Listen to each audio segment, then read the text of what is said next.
menurut Aziza, ini Gen Z ini gimana sih? Apa yang terlintas dalam pikiran ketika mendengar kata Gen Z? Gen Z itu kayak generasi yang paling unik sih Kak. Okay. Ada aja gebrakannya gitu. Oh, unik ya. Iya. Kalau dari Hafizil Ilmi, Izil? Kalau menurut Ezil, Gen Z itu lebih tepatnya biar kita mudah menyebutnya itu generasi di umur kita, di umur seumuran kita yang takut apa-apa tuh ketinggalan, kayak semuanya kita ikuti sesuai dengan pergerakan zaman. Jatuhnya ya, memaksakan tidak itu? Bisa dibilang ada juga yang bisa memaksakan, takut kayak FOMO, ya, kayak betul. Misalnya kan, nah itu juga Kak, nanti mungkin ada kita bahas. Ya, seperti itu. Oke.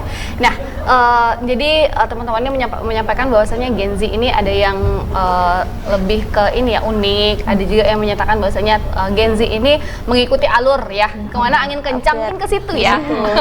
Jadi ngikut-ngikut dong berarti ya kalau Gen Z ini. Oke. Nah, Gen Z ini kan rentan umurnya kelahiran 97 sampai dengan 2012. 2012 ini Gen Z. Nah, kalau diukur-ukur kalau 97 sekarang berarti sudah 28 tahun ya. Iya. Oke. Nah, mungkin ada beberapa Gen Z yang sudah menjadi orang tua juga ya, karena 97 ya itu sudah kategori 28 tahun, mungkin ada beberapa Gen Z yang sudah menjadi orang tua.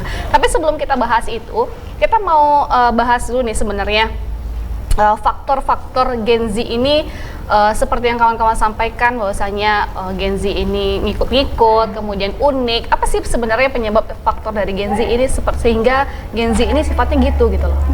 Jadi mungkin yang pertama itu dari tekanan akademis maupun karir.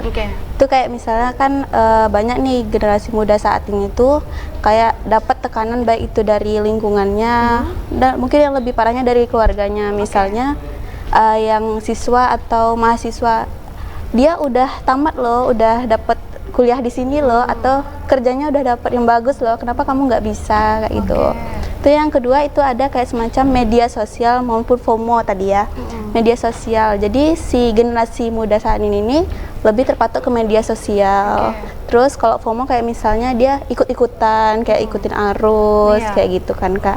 Terus itu ada tentang krisis identitas, yang mana generasi saat ini nih cukup sulit untuk menentukan gimana sih dirinya, menentukan gimana cita-citanya, kayak yang mungkin saat ini kayak menentukan di mana mau lanjut, apa sih cita-cita yang mau dilanjutin kayak gitu. Terus selanjutnya itu ada kayak kelemahan dalam berinteraksi. Jadi kan banyak generasi muda saat ini tuh dia tuh terpatok pada gadget atau dia di rumah aja. Jadi semua bisa dilakukan di rumah kayak gitu kan Kak. Jadi untuk berinteraksi di luar dia menjadi canggung, walaupun dia tetap berada di aktif di media sosial, tapi waktu di lingkungan dia merasa canggung kayak gitu. Itu yang mungkin yang terakhir yang paling penting itu kesehatan mental yang mungkin terabaikan.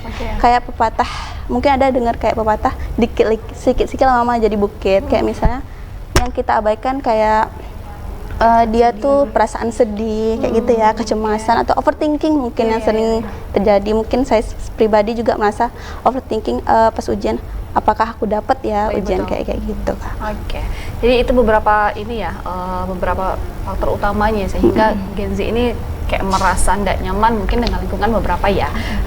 Nah kalau kita lihat ini teman-teman dari psikologi semua ya, semuanya dari psikologi. Kalau kita kaitkan ke psikologi tentang mental health itu gimana sih? Siapa yang menjawab ini? Aziza. Mental health itu sering banget ya Kak, itu bisa nih masuk ke dampak psikologis dari problematika Gen Z kita akhir-akhir ini ya Kak. Beberapa dampak diantaranya itu ada namanya depresi dan kecemasan. Menurut studi WHO, generasi Gen Z sekarang atau generasi anak-anak sekarang ini lebih rentan untuk terkena depresi dan kecemasan dibandingkan generasi-generasi sebelumnya. Ini penyebabnya sebenarnya apa? Ya, kenapa begitu? Tadi yang disampaikan sama Ratri tadi Kak.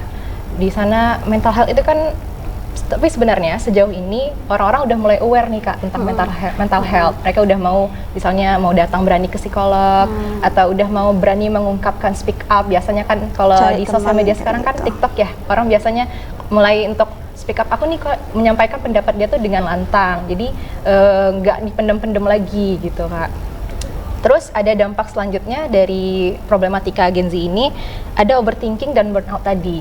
Nah, overthinking ini sering banget ya dialami sama anak-anak generasi sekarang. Dikit-dikit hal-hal yang nggak perlu harusnya kita pikirkan, malah itu terus yang dipikirkan gitu. Kita cemas banget juga, kayak tadi waktu mau ujian kita bisa nggak ya, padahal setelah kita lewatin itu bisa aja. Ya. Terus juga Perasaan sesaat. ujung dari overthinking itu akhirnya kita bisa jadi burnout, Kak. Kita tuh bisa kewalahan dan kita kelelahan banget.